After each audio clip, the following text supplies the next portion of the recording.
Hi, good morning, everyone. Today I will be discussing perinephric abscess, which is a rare and serious renal infection that can develop as a complication of untreated or severe urinary tract infections or pyelonephritis.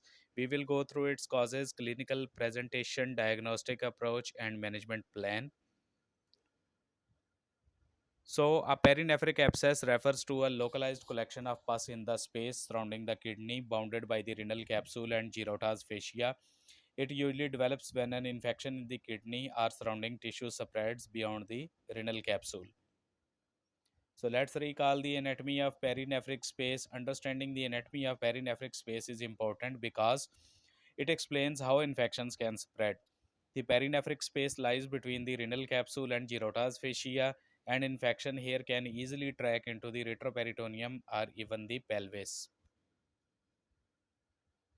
Most cases develops as a complication of acute pyelonephritis or renal cortical abscess when the infection breaks through the capsule into the perinephric space. Risk factors include diabetes, urinary obstruction, or immunosuppression, all of which impair the body's ability to clear the infection. The majority of cases are caused by gram negative organisms from the urinary tract, particularly Escherichia coli. Staphylococcus aureus infections tend to arise through the bloodstream rather than the urinary tract. The infection begins in the renal cortex and progresses outward, causing tissue necrosis and abscess formation. Once the infection breaches the renal capsule, pus accumulates in the perinephric fat. If untreated, it can extend across facial planes into the retroperitoneum. The presentation is often insidious, especially in diabetic or elderly patients. Persistent fever or flank pain are key features.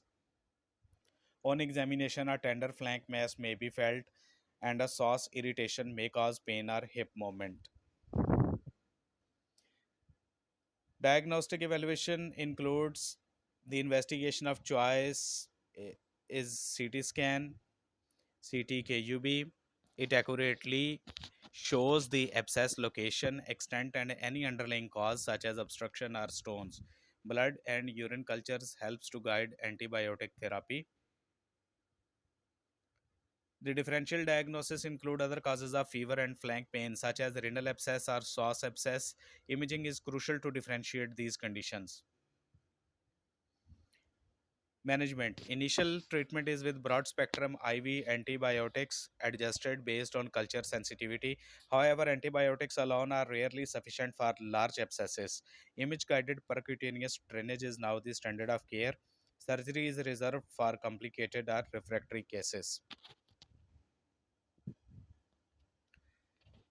If untreated, a perinephric abscess can rupture or spread to other areas, leading to sepsis or even death. Chronic infection can result in renal scarring and impaired renal function. With modern imaging and drainage techniques, prognosis is generally good if diagnosed early. However, delayed treatment, diabetes, or extensive infection worsens the outcomes significantly. Preventing perinephric abscess relies mainly on early recognition and treatment of UTIs and addressing underlying risk factors such as diabetes or urinary obstruction.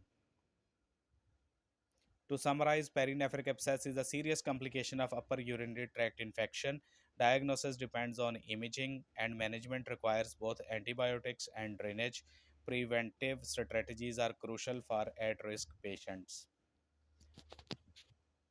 So that's it from today's lecture. Hope to see you in next upcoming lectures. Take care. Goodbye.